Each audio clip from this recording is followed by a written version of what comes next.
Translation के एक से एक इंटरेस्टिंग वीडियो लेकर हम आपके लिए आते हैं ताकि आपका इंग्लिश इम्प्रूव कर सके। आप वीडियो को देखते जाएं, फिर नेक्स्ट वीडियो को स्किप करके देखें, फिर नेक्स्ट वीडियो को देखें। इसी तरह से क्या होगा कि आपका इंग्लिश 100% इम्प्रूव हो जाएगा। आपको इसके लिए कहीं भी पेड करने की कोई ज़रूरत नहीं पड़ेगी। तो जैसे इस तरह का सेंटेंस है कि वह गरीब है यह सबको मालूम है। वह गरीब है यह सबको मालूम है। तो इसको आप क्या लिखोगे? जनरली बच्चे क्या करते हैं, सोचते हैं कि वह गरीब है, it means he is poor, he is poor, यह सबको मालूम है। तो this is known to all, this is known to all. ये इस तरह से बना देते हैं कि वह गरीब है तो ही इज पुअर, यह सबको मालूम है तो this is known to all. इस तरह से बना देते हैं, जबकि यह बिल्कुल गलत है। यह क्या है? बिल्कुल गलत है। इस तरह से सेंटेंस नहीं बनता है। आप इसको कैसे बनाओगे? तो आप वह गरीब है कि ही इज पुअर तो लिखोगे ही लिखोगे। सबको मालूम है, यह के बदले अभी आप कुछ नहीं लिखोगे। सबको मालूम है इज नोन टू ऑल। यहाँ पर यह जो आया है, इस यह के बदले आप शुरू में डैट का यूज करोगे। तो क्या हो जाएगा कि that he is poor is known to all. Once again आप इसको फिर से समझें ताकि आप आगे चल के इसका यूज कर सके, क्योंकि हम आपको इंग्लिश सिखाने के लिए वचनबद्ध हैं।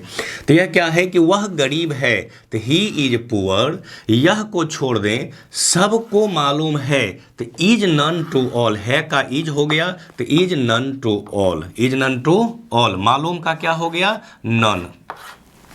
यहाँ पर सबसे ज़्यादा मिस्टेक आप करते हैं यह को लेके कि यह के बदले जो है सो यहाँ पर आप दिस का यूज कर देते हैं, जो कि गलत है। आप यह के बदले शुरू में डैट का यूज करेंगे। इस तरह से हम इसका ट्रांसलेट करते हैं। जैसे पृथ्वी गोल है यह सबको मालूम है। तो अगर आप लिखते हो कि पृथ्वी गोल है, it means the earth is round, this is known to all, तो ये बिल्कुल गलत है। अगर आप लिखते हो कि the earth is round, this is known to all, तो यह बिल्कुल गलत है। इसका आप क्या लिखोगे? तो पृथ्वी गोल है, द अर्थ इज राउंड, पृथ्वी गोल है, द अर्थ इज राउंड, सबको मालूम है तो इज नोन टू ऑल, सबको मालूम है इज नोन टू ऑल। यहाँ पर बच गया यह, और इस यह के बदले हम शुरू में ही, सेंटेंस के शुरू में ही डैट का यूज करते हैं। तो क्या हो जाएगा?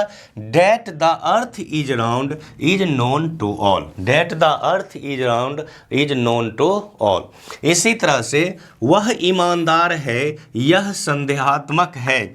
तो अगर आप कहते हैं कि वह ईमानदार है, ही इज ऑनेस्ट, दिस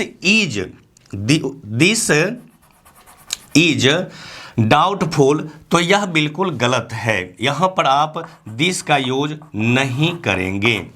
तो क्या होगा कि वह ईमानदार है, ही इज ऑनेस्ट, वह ईमानदार है, ही इज ऑनेस्ट, संदेहात्मक है तो इज डाउटफुल, इज डाउटफुल, तो यहाँ बच गया यह, क्या बच गया? यह, और इस यह के बदले हम डैट का यूज करते हैं। किसका यूज करते हैं? डैट का यूज करते हैं। तो क्या हो जाएगा? That he is honest is doubtful, that he is honest is doubtful. इस तरह से जो है सो हम इस तरह के सेंटेंस का इस्तेमाल करते हैं, नहीं तो यह गलत हो जाता है। सबसे ज़्यादा जो बच्चे गलत करते हैं वह यह को लेके गलत करते हैं कि यह के बदले दिस का यूज कर देते हैं, जो कि यह गलत है।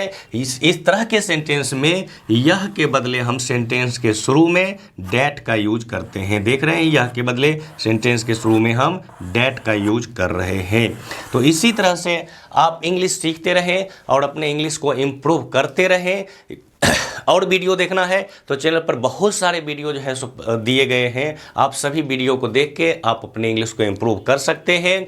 अगर आपको कम्पिटिटिव इंग्लिश सीखना है तो ग्रामर्स के बहुत सारे वीडियोज अपलोड किए गए हैं। अगर स्पोकन देखना है तो बहुत सारे ट्रांसलेशन के वीडियो दिए गए हैं। अगर वोकैब इम्प्रूव करना है तो वोकैब्स के बहुत सारे वीडियो अपलोड किए गए हैं। उसके बाद अगर आपको पीडीएफ चाहिए तो पीडीएफ के लिए आप SK इंग्लिश इंस्टीट्यूट के नाम से टेलीग्राम चैनल है, उस चैनल को सब्सक्राइब कर लें। वहाँ पर हम जनरली PDF भी देते हैं और क्विज भी देते हैं। क्विज भी उस जगह पर टेलीग्राम पर आपको दे देते हैं। तो अगर आप इंग्लिश सीखना चाहते हैं तो अच्छी तरह से हमसे जुड़ें और फिर मिलते हैं आपसे नेक्स्ट वीडियो में।